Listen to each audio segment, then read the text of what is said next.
الحمد لله على السلامه يا جدعان، والله العظيم الحمد لله على السلامه. يعني تعب اعصاب، يعني فاهم ان انت قاعد في الماتش فرحان بس زعلان، متضايق بس مبسوط. طب يعني فاهم كل حاجه وعكسها مع المنتخب. بجد لا لا فرحان علشان اكيد فرحان اني صعدت الربع النهائي، وزعلان على الاداء اللي احنا فيه. بص انا لما كابتن حسام عمل ماتش جامد قدام جنوب افريقيا طلعت اتكلمت واديته حقه وبزياده، واديت حق اللعيبه كلها. تمام. في ماتش زيمبابوي برضو لما كسبنا بالعافيه 2-1، بس طلعت قلت احنا شايطين 38 كوره ولا 37 كوره، وده تاثير من اللعيبه واستهتار. لكن النهارده كابتن حسام حسن مش قاري الماتش، ما ذاكرش تقريبا. كابتن حسام حسن هو بيفكر في ماتش كوت ديفوار او بوركينا فاسو، وقال لك فاهم بنينا باشا فرقه على الله حكايتها، هنخش هندحها بقى. بس احنا كنا بنلعب الجيل التاريخي لمنتخب بنين بجد. فلا لا لا في علامات استفهام من اول التشكيل لحد جون محمد صلاح، وعلامات استفهام كتير على محمد صلاح واداء عمر مرموش النهارده. لعيبه الاهلي هي اللي مكسباه، ومش عشان بشجع الاهلي. بص المنتخب فوق اي حاجه بالنسبه لي، المنتخب فوق اي حد واي حاجه. تمام. بس انت بتتكلم جون لياسر ابراهيم، جون مروان عطيه، اسيست مروان عطيه، جون احمد، اسيست احمد السيد زيزو. فانت بتتكلم لعيبه الاهلي هي النهارده اللي مكسباك بما يرضي الله. هنتكلم في كل حاجه، بس انا مش لك الفيديو. انت مش عارف بتعمل ايه بصراحه، ولا بتعمل لي لايك ولا بتعمل لي سبسكرايب ولا بتعمل اي حاجه. انزل يا عم اعمل لايك واعمل سبسكرايب ويلا بينا ليتس جو. التشكيل بالنسبه لي كان ناقص فيه حاجتين. كان نفسي يبدا بمصطفى محمد، لان ده ماتش محتاج. انت رفعت 7000 عرضيه، منتخب بنين مستقبل 7 تجوان من كرات عرضيه. ده بيبين لك قد ايه ان كابتن حسام حسن مش قاري الماتش ولا ذاكر حاجه البنين. هو كان تقريبا بيفكر في ماتش كوت ديفوار. فانت النهارده مش قاري الماتش، يعني منتخب بنين نستقبل 7 عرضيات، يعني معنى كده ان هم عندهم نقطه ضعف في الحته دي. طب مين بيلعب بدماغه عندنا مثلا؟ عمر مرموش ما بيعرفش يلعب بدماغه. مصطفى محمد. تمام. انت اصلا ما رفعت، انت العرضيتين اللي ظبطتهم ورفعتهم كويس. واحده رامي ربيعه، يعني بص تصرف، انا مش عايز اقول مدافع برضه، والثانيه جت جون من ياسر ابراهيم. العرضيتين المظبوطين اللي رفعتهم. ده اول حاجه. كان بالنسبه لي مصطفى محمد كان لازم يبدا الماتش ده. تاني حاجه امام عاشور. انا وجهه نظري كابتن حسام حسن مش عارف يتعامل مع امام عاشور، وانه ازاي. انا كنت بشوف ان ماتش انجولا لازم امام عاشور يبدا فيه، كان لازم يبدا في، لان يخلي رجله في الملعب، انك هتحتاج واحد زي امام عاشور. تتكلم النهارده تريزيجيه اتصاب. تمام. وبيقول لك بعيد عن البطوله، يعني خلاص البطوله خلاص بالنسبه له انتهت. محمد فتحي ربنا يقومه بالسلامه. خلاص الناس اكدت ان جاله رباط صليبي. فانت بتتكلم، انت مش مجهز لعيبه. امام عاشور كان لازم يلعب ماتش انجولا. انا وجهه نظري المنتخبات كلها اللي كانت ضامنه الصعود من الماتش الثاني، جت في الماتش الثالث ما شفتش حد عمل اللي عمله كابتن حسام حسن. ريح الفرقه كلها ونزل لا، كان معظم المنتخبات كانت بتخلي اقل حاجه 4 اساسيين لان انت بين الماتش، بين ماتش انجولا والماتش التعبانين 10 ايام، انت مريح 10 ايام. فدي برضو تقريبا كانت النهارده مأثره علينا. فانا وجهه نظري يعني عمر مرموش ما بيلعبش اساسا ما بيلعبش في السيتي اساسي. لا كان يلعب ماتش انجولا عادي. تمام. محمد صلاح بقاله كام ماتش مريح في ليفربول. معظم اللعيبه كانت لازم كان لازم تلعب في الماتش ده، مش تنزل لي ب 11 لعيب تانيين خالص لا. فدي كانت مأثره. تعال لنقطه امام عاشور، ان كان لازم يبدا في التشكيل، لان امام عاشور انت نازل عارف ان منتخب بنين هيرص الاتوبيس كله ورا. فانت محتاج تلعب عرضيات كتير، محتاج شوطات من بره 18. انت شفت مروان عطيه اول شوطه تتشاط من بره 18 جت جول، لان منتخب ضعيف يا جماعه، وحارس بتاعه ضعيف جدا ضعيف جدا جدا. اول كره مروان عطيه هنبقى حاجه بدري انا اجيب لك بدري يلمع لك جزمتك. واقسم بالله احسن من جون بدري، والله احسن من جون بدري. لا لا لا لفها لفه. يعني هو بقاله 3 4 سنين بيحاول يعمل الكره دي، فالحمد لله ظبطت معاه. وربنا كافئه بجد، لان مروان عطيه احسن لاعب في الماتش، احسن لاعب في الماتش وجهه نظري. تمام. فانت كنت محتاج شوط من بره 18، محتاج لاعب قوي في نص الملعب يا جماعه. انت تريزيجيه بعيد جدا، ابراهيم عادل بعيد جدا، مروان عطيه لوحده في نص الملعب. لان انت بتلعب بخمسه ورا. ليه يا كابتن حسام تلعب بخمسه ورا؟ انت ما بتلعبش كوت ديفوار، ما بتلعبش سنغال، ما بتلعبش المنتخبات ديت عشان تلاقي. انت بنين بتلعب بنين، ليه بتلعب لهم بخمسه ورا؟ يعني حتى يا ريتك بتقلب الخطه في الماتش، لا انت ما بتقلبش الخطه. انت لا، هي خلاص نازله هي خمسه، لكن انت ما بتقلبش الخطه. حتى مثلا في حصتك للكوره تبقى 4-3-3، لما مثلا ايه ما معكش الكوره اقلبها خمسه ورجعها خمسه زي ما انت عايز. لا احنا بنلعب هي خطه، مش هنقلب حاجه. دي علامات استفهام كتير على كابتن حسام حسن. فانا كان بالنسبه لي ده غلط في التشكيل. كان لازم امام عاشور يبدا، عمر مرموش يروح وينج، تريزيجيه يريح، وابراهيم عادل كان يريح، ومصطفى محمد يبدا الماتش ده. مصطفى محمد كان هيساعدك جدا في الالتحامات. مصطفى محمد كام ركنيه اللي لعبتهم والعرضيات اللي لعبتها كان هيجيب لك منهم اقل حاجه واحده، اقل حاجه واحده. تمام، لان منتخب بنين يعني في تمركزات الركنيات والكور الثابته والكرات الهوائيه زفت، زفت خالص. ومع ذلك بنين لعبت علينا كوره في الشوط الاول يا جماعه. احنا لا، احنا بنهزر بنهزر بنهزر. ده مش شكل منتخب هيلاعب كوت ديفوار الماتش الجاي او بوركينا فاسو ايا كان. تمام، احنا لسه، انا بكلمك النهارده لسه ما لعبوش. فده مش شكل منتخب. انت كوت ديفوار عندها جناحين، عماد ديالو والولد التاني ده مش عارف اسمه ايه، مش فاكره. جناحين يعني بص هيمسحوا محمد هاني وفتوح. بص هتشوف سرعات. انا اتمنى الجيم اللي انت لعبته قدام بنين، اللي هو اصلا انا مش عارف نلعبه قدام كوت ديفوار بنفس الشكل، بنفس الشكل. تلعب خمسه ورا، بس تقلب بقى، يبقى في افكار، يبقى في افكار. اتمنى اشوف عمر مرموش جناح، مش يا جماعه عمر مرموش مش مهاجم. عمر مرموش حتى لما كان في فرانكفورت ما بيلعبهاش، في السيتي ما بيلعبهاش. عمر مرموش مش مهاجم. ينفع مهاجم وهمي جدا، ينفع. عمر مرموش طول ما هو ماسك الخط وبيضم للعمق، بالنسبه له يعني هتاخد منه شغل عالي، هتاخد منه بجد بجد، تاخد منه شغل عالي. بس مش معنى كده ان انا مثلا اقول لك ان عمر مرموش، لا عمر مرموش كان سيء جدا. عمر مرموش جات له كوره اول 5 دقائق كانت تنهي الماتش، تنهي الماتش وتطلعك بره الحسابات دي. احنا لعبنا نص ساعه زياده. انت هتلاقي كوت ديفوار يعني الفرقه بقت بدنيا راحت في 60 داهيه. ليه؟ علشان عمر مرموش ضيع كرة ملهاش اي 60 لازمه. عشان محمد صلاح، انا جاي لمحمد صلاح، ضيع كرة يعني انت ولا منك جبتها جون ولا منك لعبتها لزيزو يا محمد. يا جماعه يا جماعه، الكور دي بتخلص الماتشات، الكور دي بتخلص الكره دي جايه لك في الدقيقه 89، يعني خلاص كنا هنروح بقى ايه، ولا نروح اكسترا تايم ونحط قلبنا بقى ولا اي حاجه، كان الماتش خلص خلاص. لكن احنا قررنا نصعب الماتش على نفسنا. عمر مرموش بيضيع هجمه يعني غريبه غريبه غريبه، هجمه بتضيع من محترف بيلعب في مانشستر سيتي. انا مش عارف ازاي. انت النهارده المحترفين بتوعك زي الزفت. محمد صلاح مش شايف قدامه بعيدا عن الجون اللي جابه. تمام، عمر مرموش ولا اي حاجه، ولا اي حاجه. ومنزل لي مصطفى محمد منزله في الدقيقه كام، 24 124. يعني ايه الهطل، انا مش فاهم. لا لا بجد.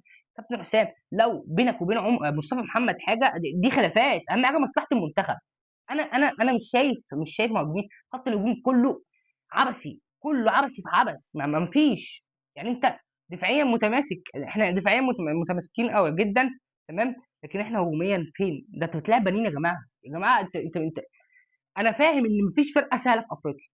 ده انا فاهمه كويس ان مفيش ولا فرقه سهله في افريقيا.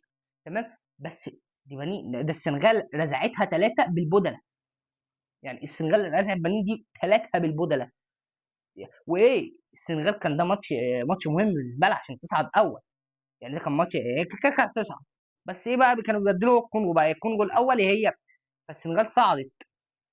احنا بنلاعب منتخب النهارده عبثي عبثي عبثي. تمام. كابتن محمد الشناوي، هو احنا ما ينفعش نقدم ماتشين كويسين ورا بعض؟ الجون اللي جه فينا ما شايلوش كله للشناوي بصراحه. بصراحه زيزو يشيل منه جزء، الدفاع العبثي يشيل منه جزء، كابتن محمد الشناوي يشيل 40% منه. ايه التطفيشه دي؟ حد بيطفش كده في الدنيا يا راجل؟ احنا عارفين انك ما بتلعبش برجلك، بس مش للدرجه دي، مش للدرجه دي، مش للدرجه. التطفيش الخرا ده ايه ده يا جماعه؟ ده احنا بنقدم عبث. احنا ما فيش ولا فكره النهارده بتتلعب، ما فيش حاجه قدمناها، ما فيش. طب يا جماعه، احنا هنقابل الكوت ديفوار، عدت معانا خلاص، هي عدت معانا بدعاء المصريين الحمد لله. تمام. بس احنا نبص بقى على الماتش الجاي، نبص هنعمل ايه مع الكوت ديفوار. الكوت ديفوار يعني لا، كوت ديفوار بقى انسى بقى اللي انت بقى شفته بقى من بنين وجنوب افريقيا والناس لا انسى، انسى. ده الكوت ديفوار تقيله، تقيله كلها محترفين. عديت من الكوت ديفوار هتعمل ايه مع السنغال؟ وما ادراك بقى من السنغال. اقسم بالله انا شفت ماتش السنغال والسودان، اقسم لك بالله السودان كانت جايبه جون في الاول، كميه يعني لا لا لا، هو السنغال صعبه يا جماعه وهتتعب اي حد. ممكن اللي يقف قدامها نيجيريا، نيجيريا مرعبه، نيجيريا هتاكل الاخضر باليابس، اي حد هتشوفه هتاكله. نيجيريا انا شفت لها ماتش امبارح قدام موزمبيق، لا لا مرعبه، مرعبه دي كلمه قليله عليها. تمام. فتعالى نقطه محمد صلاح. محمد صلاح امبارح، تمام، مس باص ما تعدش، تمام، واحد على واحد ما عدش ولا مره تقريبا. آه، مش شايف قدامه خالص، مش شايف قدامه خالص.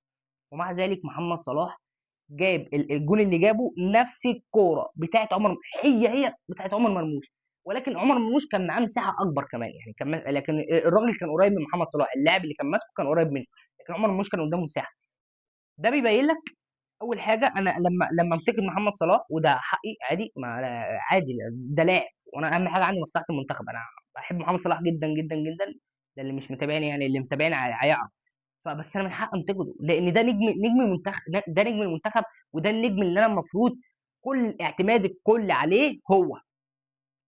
فلازم، انا شايف ان محمد صلاح هو هداف المنتخب حاليا 3 اهداف، تمام، بس لا مش ده الاداء اللي انا مستنيه لمحمد صلاح نهائي. محمد صلاح مكسبني ماتش زيمبابوي، مكسبني ماتش جنوب افريقيا، الجون بتاعه بتاع امبارح ده اللي هو تامين الماتش كان خلاص اساسا، تمام. بس لا انا مستني حاجه اكبر من كده لمحمد صلاح يا جماعه مع المنتخب، مش معقول، مش معقول يبقى المحترفين بتوعي ما بيدونيش حاجه. انا بقيت اصدق يعني، مش بقيت اصدق، هي خلاص طول ما الاهلي بخير منتخب مصر بخير. فعلا هي دي جمله حقيقيه، دي جمله حقيقيه. خلاص دي بقى ايه يعني، بقول لك ياسر ابراهيم امبارح هو اللي جايب الجون، مروان عطيه جون واسيست، زيزو اسيست، يعني ده كل ده في الاهلي فعلا. تعالى برضو نقطه تصريحات محمد صلاح. تصريحات محمد صلاح، اول حاجه في ناس ترجمتها في صحف كتير جدا جدا ترجمت تصريحات غلط، ترجمتها غلط، يعني ده عبث في مصر، تمام. تاني حاجه، معظم الناس اللي بتطلع على السوشيال ميديا برضو طلعوا بتاع. اقول لك انا بالنسبه لي وجهه نظري من تصريحات محمد صلاح. محمد صلاح، الصحفي اول حاجه سال محمد صلاح قال له ان منتخب المغرب هو اللي مرشح من المرشحين اللي ياخدوا البطوله وغيره ونيجيريا وبتاع، فهل منتخب مصر مرشح هو كمان؟ فعشان يرد محمد صلاح رد عليه قال له احنا معظم اللعيبه اللي معانا لعيبه صغيره. انا اول حاجه بس معظم اللعيبه صغيره، النهارده امبارح في الماتش اصغر لعيب في المنتخب ابراهيم عادل 24 سنه، مين بعده عمر مرموش 26 سنه، مين بعده مروان عطيه 27 سنه، والباقي كله ثلاثينات، كله رامي ربيعه بياسر ابراهيم بمحمد هاني بمحمد حمدي بالشناوي بمحمد صلاح، كله ثلاثينات. فدي اول حاجه اللعبه صغيره. تاني بعد كده كمل كلامه، قال ان كمان معظم اللعيبه اللي معانا بتلعب في مصر، فهنشوف هنوصل هنلعب بكل جهدنا وهنشوف هنوصل لحد فين في البطوله.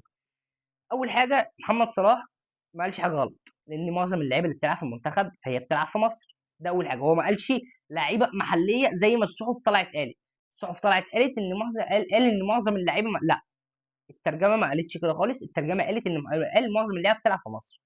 دي اول حاجه. تاني حاجه، هو الراجل ما قالش حاجه غلط، هو الراجل ما قالش حاجة. معظم اللعيبه فعلا بتلعب في مصر، هو الراجل ما قالش حاجه عبثيه يعني، تمام.